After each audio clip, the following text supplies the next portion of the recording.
It's time to pick a side. The Border War is on the air with BG and Tanner.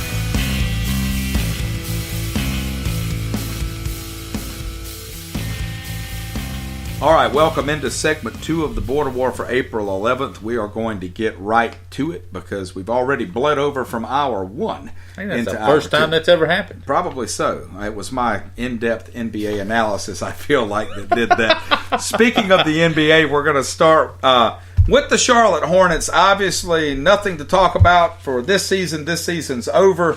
They are done. Beat up on the hapless Indiana Pacers to finish the season. Hapless is a strong word. They beat up on Indiana. On a resting Indiana Pacers. Z-League team. On a resting Pacers team the other night. I was joking. All right, so, Dan, man, here's what jumps out to me about the Hornets. Okay, so ESPN does what they call a future power rankings. Okay. At the end of each NBA season. And this is, all the NBA teams ranked. And the idea is to show where they're going to look like success-wise over the next 3 seasons. Mm-hmm. Guess where they put the Hornets? Are you guessing like in places in the East? No. Total NBA power league. I'd say 25th. Dead last. Wow. Dead last. And the reason? Horrible contracts and very little ability to do anything about it in the next 2 or 3 years. Dead last? Last. I think that's harsh. Okay. I think that's harsh. I get the premise behind it. Yeah. Because you're right. I mean, they've got a lot of bad contracts. By my math, which is not great, but I'm looking at it and I'm seeing about $118 million payroll on the books for next year. They're getting rid of Michael Carter-Williams and Trevon Graham this year. Those are the only 2 contracts they're getting rid of, but those 2 don't matter. They don't matter. What's weighing them down, you look at Nick Batum. They've got 2 more years of Nick Batum, and then he's got a 3rd-year player option. Nothing this year. He's got a 3rd-year player option that he can opt into for that 3rd year for $27 million. So you got Batum for 20-some-odd million for the next few years. You got Marvin Williams with a $15 million player option for next year. Going back to Batum, you say he did nothing. Yes, it's easy to say, but if you look at Nick Batum as a whole, I don't think he did nothing. I think he reverted back to the mean, Nick Batum. I mean, 2 years ago, whenever they were in the playoffs, man, he was a difference maker. Sure. Yeah, that team was tough, and he was the guy. That's what got him paid. It's what got him paid. And this year, he breaks his finger or wrist or whatever it was before the season.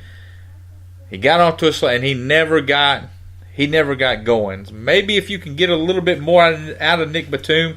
But you look at the rest of it, I mean, Dwight Howard had one of the best seasons that Dwight Howard's had basically since he left Orlando. Yeah. When he was, there's no question about that. When he was the talk of the league. And you and I both thought he would. He had a past with Clifford. Yeah. We thought he was motivated. He looked slim. He looked in good shape. And you're right. He had a monster. He had a big year. He played in 80 or 81 games. So, I think this team, as it's presently constructed, is capable of making the playoffs next year. That is a big. That's a big asterisk, though, because now they have a new general manager. They do. And will this team remain as it's presently constructed? Well, that's the big question. Because I think they're more than capable of making the playoffs. But I'll run this one by you.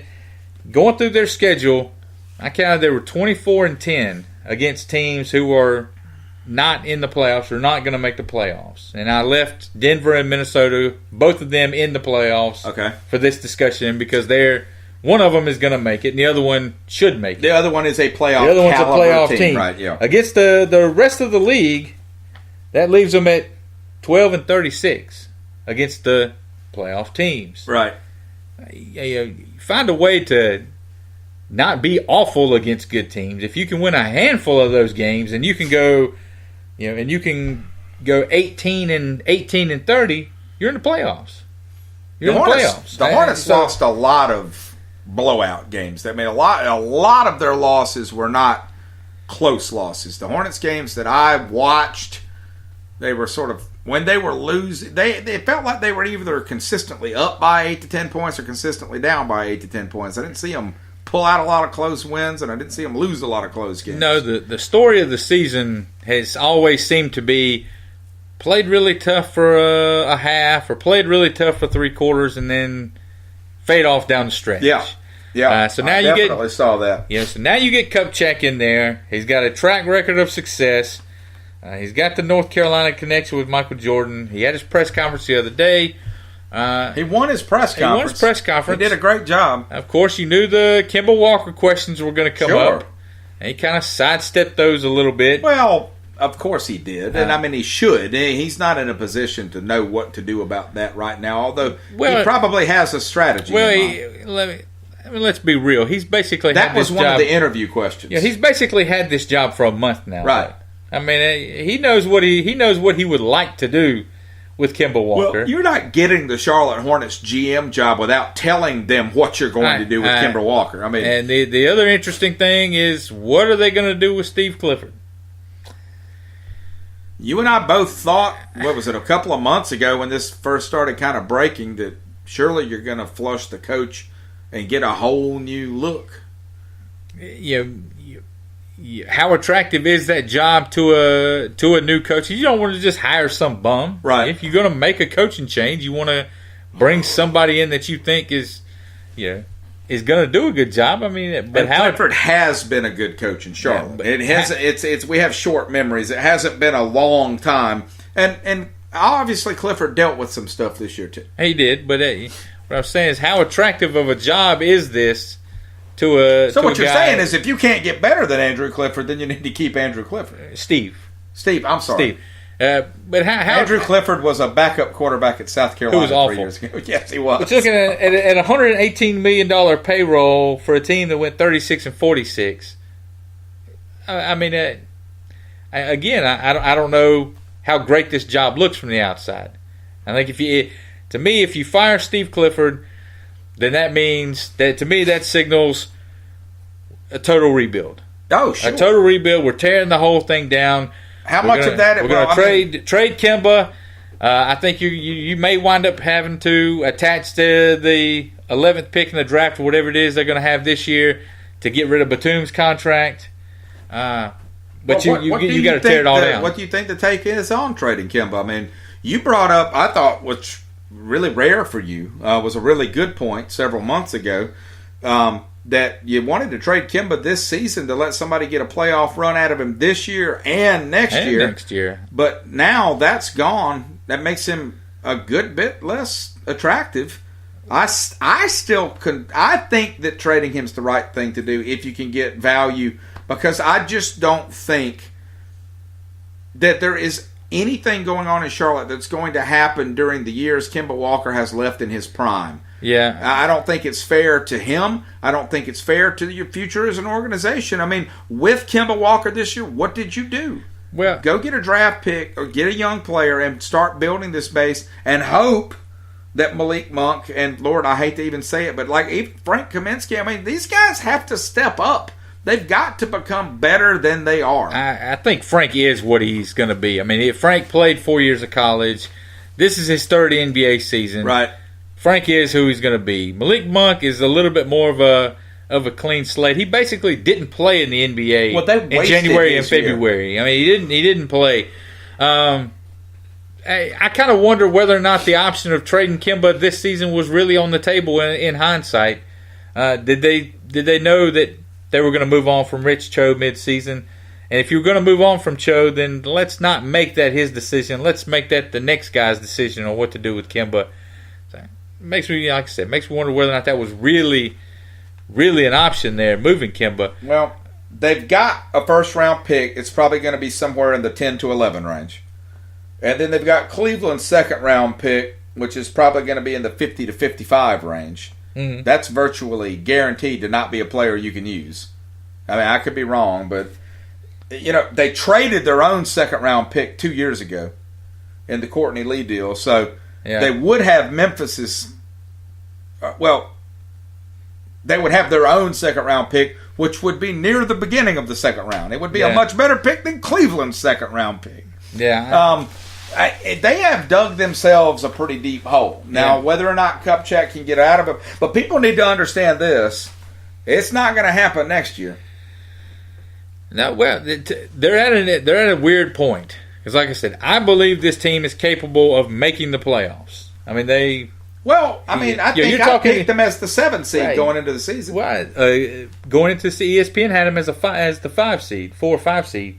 But you look at 36 and 46. All right, if they win, if they can find a way to win 6 more games, 4 more games, they're going to put you in the playoffs. Yeah, they're going to be in the playoff hunt. But you have to ask the question: okay, are we going to say, do you want to sacrifice potential long-term success, because ultimately you would like to think the goal is to win the playoffs, not to lose to the Heat or the whatever sacrifice long-term success to be fodder for Boston or Cleveland or Philadelphia or whoever it is right now, and basically just put off a total rebuild. Because in the NBA, unless you're in LA or you're in Miami or you're in these big markets, you're not going to draw a major free agent.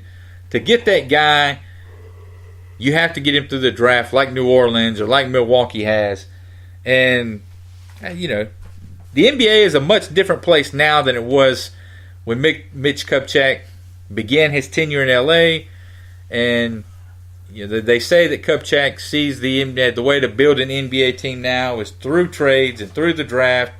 To me, that was code for he's getting ready to tear this thing down, and it's going to be a long process in the Queen City.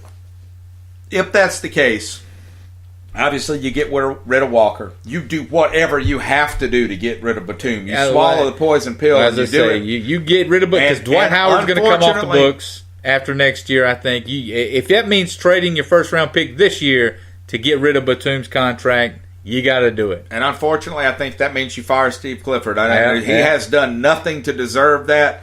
He's done as well as anyone has done in Charlotte over a period of years now without the kind of talent they had there back during the 90s, even though that was a different franchise.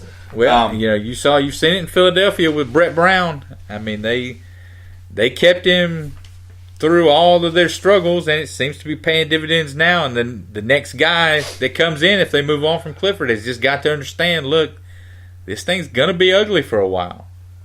And they're already 26th or 27th in attendance.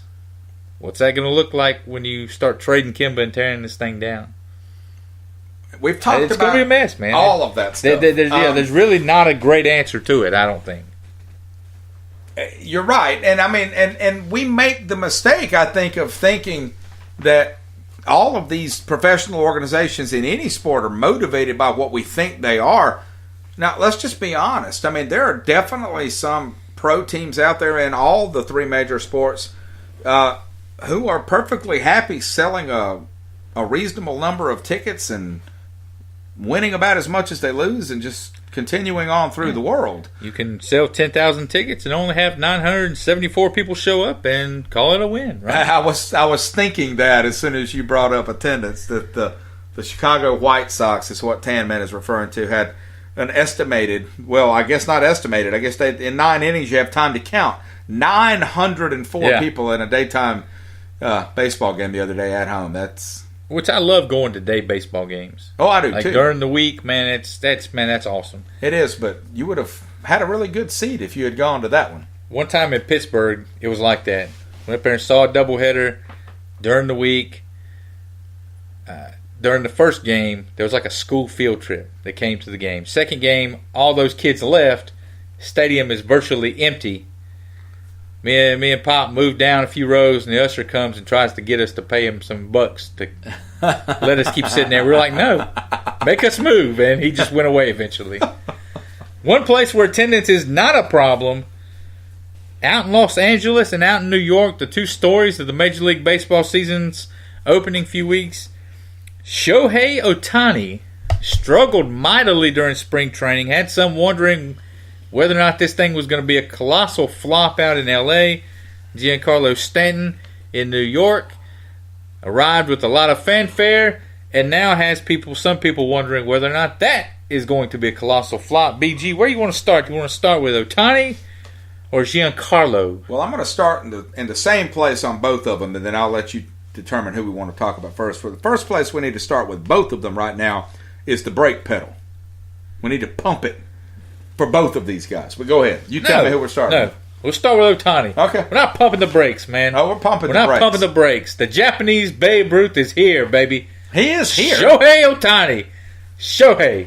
Ain't no reason to pump the brakes, BG. He's the third player in history, which is basically, and I love how baseball does this. They just make up these arbitrary time periods. First time in history since 1920, but he's the third player since in the live ball era with 2 wins and 3 home runs.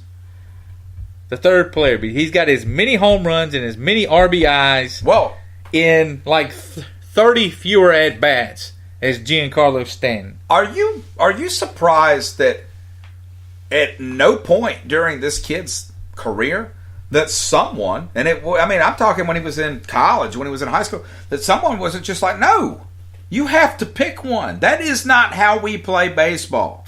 I'm shocked that he's been allowed to continue to do this. Maybe I don't know. Maybe that's the way they do it in Japan. I don't think so.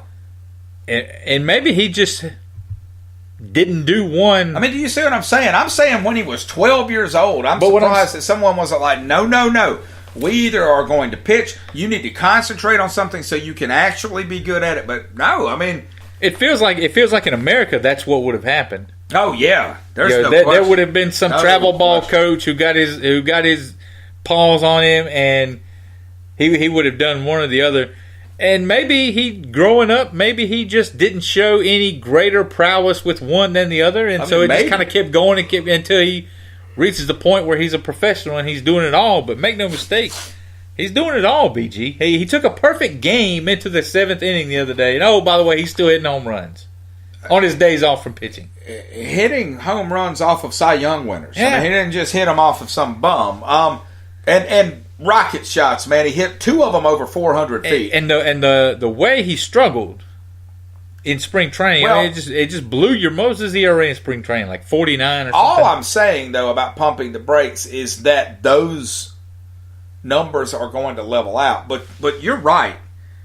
What he's done already makes him a story. Yeah. Because like when you see numbers like 1913 in baseball, that's a big deal. That's a big deal. It really makes you wonder, though, are there guys who could do this? And the system won't let them. I think so, too. I've thought about that when we were preparing for the show. I think yes. I mean, you just look at, not to this level, but take a guy that was in Atlanta a few years ago, Rick Ankiel. He was a successful pitcher. Right. Yeah, got the yips or whatever it was that went on with him.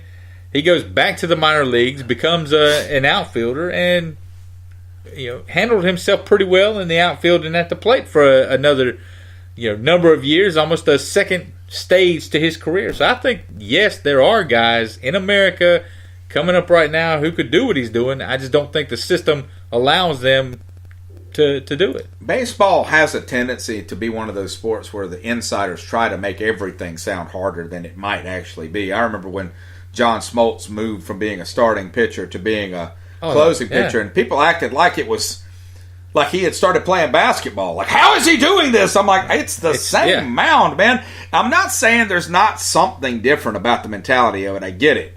But when you can throw a 96-mile-per-hour sinking fastball that no one can hit, it kind of works no matter what inning it is. What do you think he winds up really making his hay at? Because right now everything's new, everything's fresh, it's nice and shiny. But when it's time to get down to brass tacks, where does Otani have the most success at the major league level? As a pitcher, you think so? Because it's rarer. It's not hard to find guys that can hit home runs. It's hard to find guys that can pitch. Yeah, but how many of these guys have we seen come over from Japan that are pitchers, and maybe they catch guys off guard, or maybe they start off on fire, and then once they get a second and third look at them through the season, down the road a couple seasons, they start getting lit up. I mean, it happened to Nomo. It happened to Matsuzaka. Kenshin Kawakami in Atlanta didn't even get started before he started getting blistered down there. You're right. That being said, it's an interesting conversation because of the DH rule. This isn't the conversation we normally have about the DH rule. Normally, we're talking about Cecil Fielder is 41 years old and he weighs 622 pounds, but he can stand and swing a bat. Let's let him keep playing. We've never had the conversation of, hey, you're not pitching today. Why don't you be our DH? Like, this kid could end up playing in a lot of baseball games for them this year. That's nuts. Well, the other half of this discussion, Giancarlo Stanton, he signed he gets the big trade. He gets what he wanted out of Miami into the bright lights of New York. And so far, Giancarlo, womp, womp, womp, womp, womp. He's hearing a lot of boos from the fans in New York, BG. Okay. I have a number for you, and I want you to tell me what you think the significance of it is. All right. 46. Yeah, that's his number of at-bats. That's how many at-bats he's had. How many at-bats do you think he's going to have before the season's over? I don't know. I don't either. No, 400. Okay, so he's hitting 196. Yeah. He's got 3 home runs. The same number as Otani, who's had like 20 at-bats. Okay. But keep going. He's knocked in 7 RBIs. Same number as Otani, who's had like 20 at-bats. But keep going. My point is that I'm willing to bet you that on game 162 of this season, that Stanton's going to have more than 40 home runs, more than 100 RBIs. His batting average will be somewhere between 280 to 300. And this conversation today just won't matter. It's going to even out. He's not going to have the year he had last year. I could have told you that. Like but it's going to even out. He's not going to hit 196. I mean, that's just absurd. Excuse me. That's just absurd to think that. But man, there's a big difference between playing in front of 900 fans down in Miami. 904. Nobody pays attention to it all, and getting thrust right into the bright lights of New York City, where 10 games into the season, he's already struck out 5 times in a game twice. And you know what else no one's talking about up there? It's worth being concerned. Yankees. The Yankees offseason reminded me of the crap you're hearing about Duke basketball right now. Oh, they're going to win it all. Yeah. Oh, yeah. Okay. Yeah. You know what everybody forgot about? The team with the largest payroll in baseball. And that would be the Boston Red Sox. Yeah. Who are destroying everyone right now. What did they beat them last night? Yankees. 15-1, Yes. 14-1 or something like that? Look, this team look at their roster, man. They are loaded with talent. Without going out and signing everyone and trading for everybody, a lot of those guys came up through their system. They did, and they signed some big free agents, and they always do. But right now, I mean, and it's early, and Lord knows ESPN will remind us every time the Yankees and the Red Sox play here in the Southeast, we're supposed to care. But right now, I mean, it looks like the Red Sox are a significantly better team. And look, all these games matter. And I was thinking about this point while we were talking about basketball.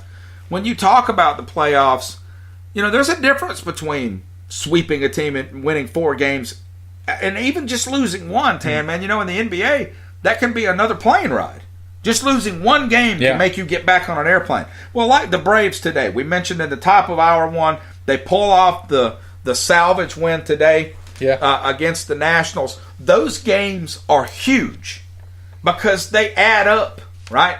How many games do you think you could go back and find for the Braves last year that they lost by a run? When you can win those one-run games, it can turn your entire season around. So even though it's early right now with the Yankees and the Red Sox, I mean, the Red Sox jumping out to a 4 or 5 game lead in that series in the end of the season, that's going to be big. Yeah. And let's not forget, who won the AL East last year? That would be the Boston Red Sox. Am I wrong? No. I think a lot of this hype for the Yankees might be a little bit premature. And, oh, by the way, just full disclosure, I hate them.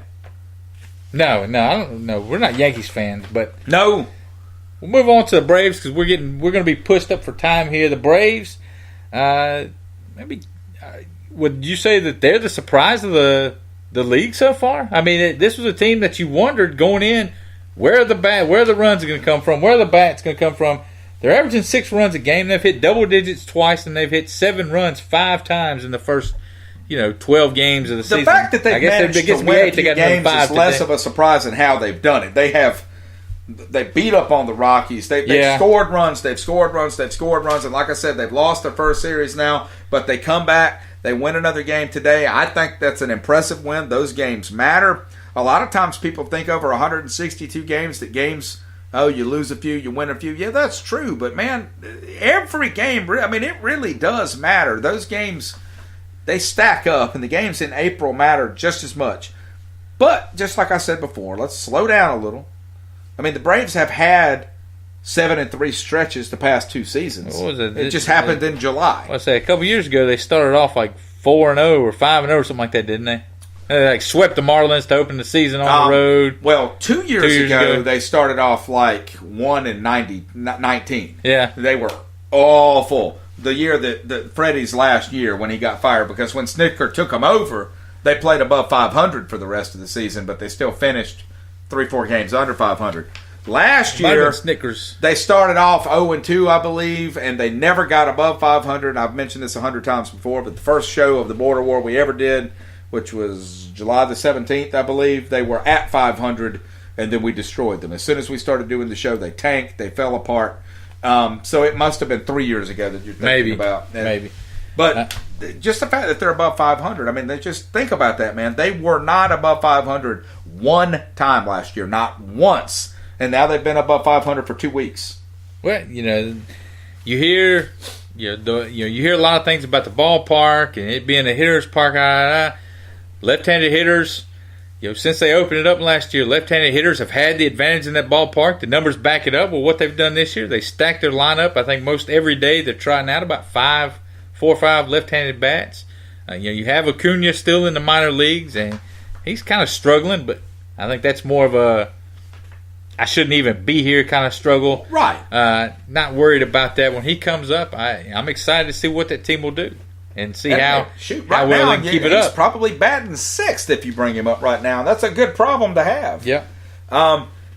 They've gotten quality hits in big moments out of every spot in their lineup. Their 8 spot is producing RBIs. Their 2 spot is producing RBIs. It probably won't last at this rate. But their pitching hasn't been bad either.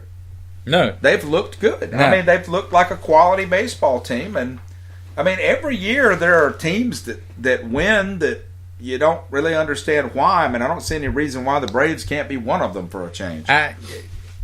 Before we move on, just one more quick thought, BJ. I'm going to make the prediction. I think this team is going to be in the wild card hunt when we start getting late into the season. I think in August, this team's going to be playing meaningful baseball games. Just a hunch. If they can keep this momentum going for another 2 or 3 weeks, but let's be real serious here too. The first thing they need to do, they've got to win series against the Mets and the Nats. They have to. Well, there's nobody else in this division.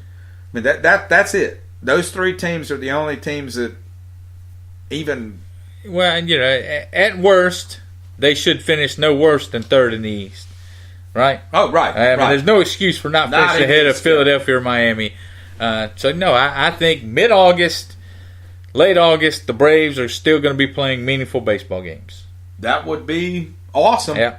Because I can't remember the last. It's been 6 a few or years. 7 years. All right. Some of you guys, if you've listened to the show before, you'll know we had a segment on our show. Don't say it. Several months ago. We're not going to say the name of it, but it was lifted unceremoniously from right underneath our noses, and so we canned it.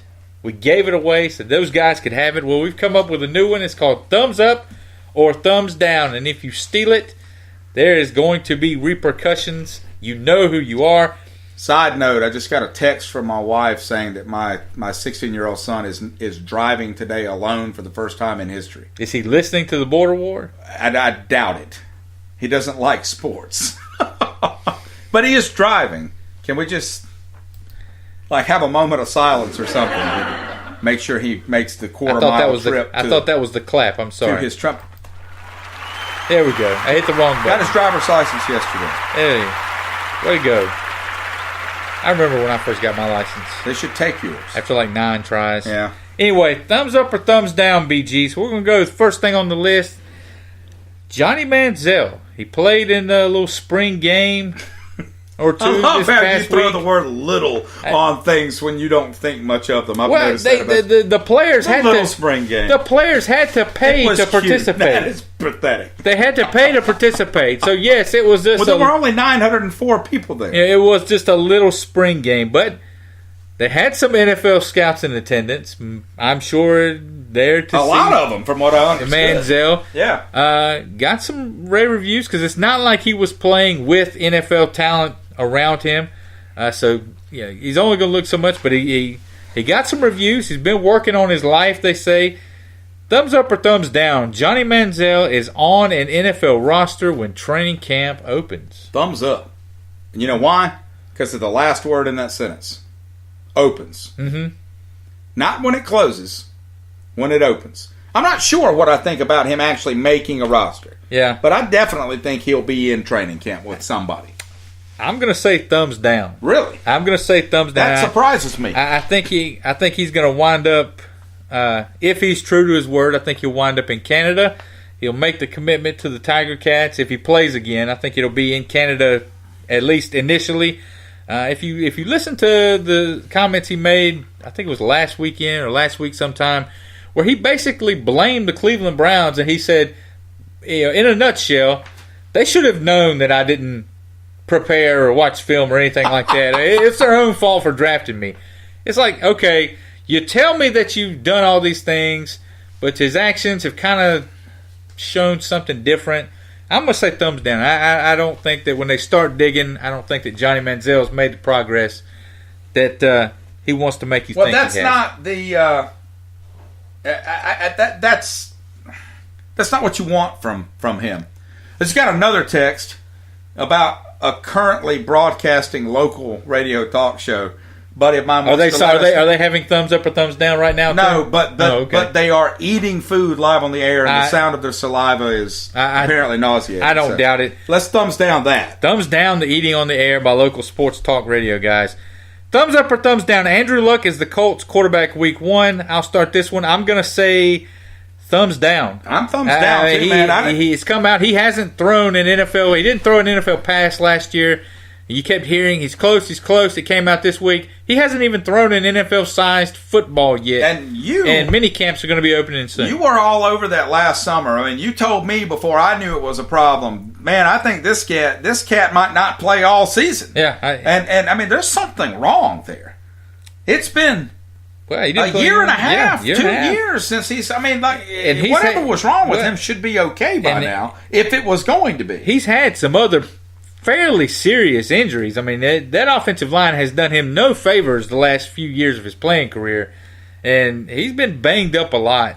For him to not have, at this point, to still not have thrown a football, basically, to me, sends up a huge red flag. I agree with you. And if a quarterback happens to fall to the Colts at 5, maybe they take a run. I don't know. Thumbs up or thumbs down? That kid from Wyoming will be there at 5. Well, he better be. Well, they're saying now. Unless he goes 1 overall. Well, so they're saying now the Browns are starting to love him. Thumbs up or thumbs down? I think you hit this earlier.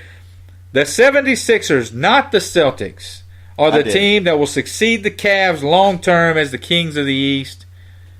Thumbs up. Thumbs up. I'm going to say thumbs up on that one too. I think Kyrie's knees. That's it, man. I mean, yeah.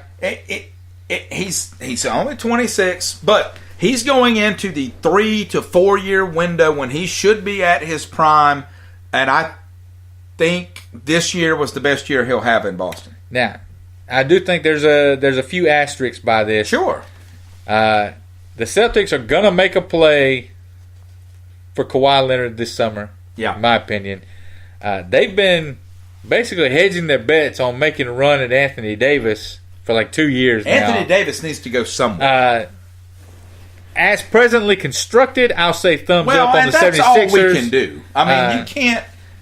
like, look at what happened last summer. And my word, I hope that becomes the norm in the NBA. I hope every summer from now on, it's just like, oh my God, did you see where he went? I mean, like, that would be great. But you're right, you can't predict that stuff. But these two teams, as we are looking at them now, with their, what we're really saying is Joel Embiid versus Kyrie Irving. I'm taking Embiid. That's what I'm saying. Yeah. Thumbs up or thumbs down, South Carolina baseball will miss the NCAA tournament, BG. Thumbs down. They may end up being a 2 or a 3 seed in a regional somewhere, but they would have to play a lot worse than they're playing right now to not make the tournament. They're going to finish above 500, probably just above 500. I don't think they make any noise in the tournament the way they're playing right now, but I'd say worst case scenario is they're a 3 or 4 seed at Clemson's regional, something like that. I'm going thumbs up. The Gamecocks are not making the NCAA tournament. D1Baseball.com has come out with their field projections. The Gamecocks out. 24/7 Sports has come out with their projections. The Gamecocks out. You look at their remaining SEC series left. At number 3 Arkansas, number 24 LSU, 16 Vanderbilt, at 16th Vanderbilt, home against number 4 Ole Miss. They finish up at number 19 Texas A&M. I don't think they win enough of those ball games to get in, BG. I think Kingston and the Gamecocks are going to be at home watching the NCAA tournament this time, and leaving a big, massive disappointment down in Columbia. Well, yes and no. I mean, no Gamecock fan thinks this team is playing very well right now. The real question is why aren't they playing well? I mean, most of their losses have been a lot of mental mistakes, a lot of walks, a lot of in between the ears kinds of things. And, we don't have time to get into all that today. The SEC is loaded. Oh, it's loaded. Their SEC schedule down the stretch is not to be toyed with. They've already put themselves behind the 8 ball. Unless they, somehow figure out a way to hover around 500 in those games and make an SEC tournament run, which has not been their forte. If history tells you anything in that tournament, I think they're going to be out. Lastly, thumbs up or thumbs down if you saw the preview or if you saw the video of Conor McGregor at the UFC press conference last week. I'm sure you have. It's been everywhere. Thumbs up, thumbs down. Conor McGregor will not fight in the UFC again. It's tough. I'm going to go thumbs down. I think he made a lot of money off the Floyd Mayweather fight. I think a part of this, mess the other day up in Brooklyn, I think some of it was staged, and I think he took it too far. And obviously, I don't believe anybody was supposed to have gotten hurt like they did because it affected like 3 bouts on their card for the pay-per-view like the next day. So I think it was staged to a point. I think McGregor took it too far. But basically, I think he's just made too much money. I think he's made too much money to get in there and get his face pummeled again. I'm like you. I know what you're going to say. I think he's going to wind up there too. I'm going thumbs down. He's done in the UFC. But then you want thumbs up because it says will not fight. That's why I was confused. Yeah, thumbs up. He's done in the UFC. He's not fighting anymore. I think he is too. And the reason that I think that is because I think he can make more money elsewhere. That being said, the UFC, they're not going to stay on the moral high ground very long if they think they can get a big paycheck by bringing him back, and if nothing else, this will get them more money, right? Oh, no, there's no question. He is the draw in the UFC, and if they can, if he wants to fight, they're going to let him fight. I just don't think that he really wants to. He said, that Mayweather fight was over. It was last summer, right? It was in September or October this year. No, it wasn't that. Yeah, it was during school. It was after school had started. Yeah. Well, anyway, he's had ample opportunity to schedule a fight if he wanted one, and he's basically just dodged it at every turn to the point that Dana White said, "Okay, we're done dealing with you. We got to move on." Strips his belt and air quotes, he goes berserk on it. So no, if they wanted him, if he wanted to fight, he'd let him. I just don't think he really does. What do you think the possibility is? This was a setup, but by somebody other than the UFC. Well, what if the three letters that set who would you be referring to? Let's see. How about the WWE? How about that? Do you think Conor McGregor could become a successful and popular wrestler? Do you think there are a lot of fans in common between those two sports? I agree. I think ultimately that's the play for McGregor. I think that's where he winds up, much like Ronda Rousey. And I don't know if Vince had a hand in. I'd be really disappointed if he didn't. I don't know if Vince had a hand in what happened the other day, getting himself arrested. But it would certainly make for a much better story than whatever the official story for all that really is. And folks, go tell everybody this is why you need to listen to the Border War, because you're not going to get these cutting edge theories anywhere else. You're just not. No, I'm all for conspiracy theories in all walks of life. I'm aware of that. Let's do the picks list. Do we have to tell people how we did last week? Yes. It's ugly. Yes. Are either of us above 500 for the season? I don't know. Give me 1 second. This is going to be awesome radio. I know that you guys are dying to know. We did really well during football. Tan Man beat me during football, but both of us were, let's see, I think in the 70%. Okay, so I went 5-5 last week. You went 4-6, so that means you are 1 game up on me for the season. We got a few minutes, so we're going to wrap it. This is it, right? This is it. It ends tonight. It's rapid fire. So I'm just going to pick all your teams. You go first on all of them. Nah. Next at the Celtics, BG. Where you going? I'll go first on all of them. I'm that confident that I can defend my title here. I'm going to go with the Celtics. Way to step out on a limb there. I'm going to put you down for the Nets anyway because you seem like a Nets man. Knicks at the Cavs, BG. Cavs? Yeah, I agree with you. The Cavs still fighting for something. If they weren't fighting for anything, I might would take the Knicks. Yep. The Raptors at the Heat. Give me the Heat. Yeah, I was going to say, I'm going to go with the Heat too. I think Toronto's going to sit some folks. Miami's still in the thick of that playoff race. Wizards at the Magic. Yeah. Yeah. I don't know what to do with the Wizards. I'm going to take the Wizards. You wonder how long they're going to get a pass? Well, it's just one more game. He's got to score more points than the other team. He's got to beat the Magic. Magic are really good at not scoring more points than the other team. The Bucks at the 76ers. Ooh. BG. Bucks at the 76ers. I'm going with the 76ers. I think Philadelphia shows up and wins a big one tonight. Yep. I sure do. Yeah, quick copy of my picks. Grizzlies at the Thunder. Give me the Thunder. That's the one you told me you were adding. That's why I'm confused because I'm looking at the list. Yeah. Grizzlies at the Thunder. This one's got playoff implications. I think the Thunder. Oh, the Grizzlies stink, man. They do, but I love the idea of the Thunder being the 8th seed. I'm going to pick the Thunder. Man, I'm pulling for Memphis.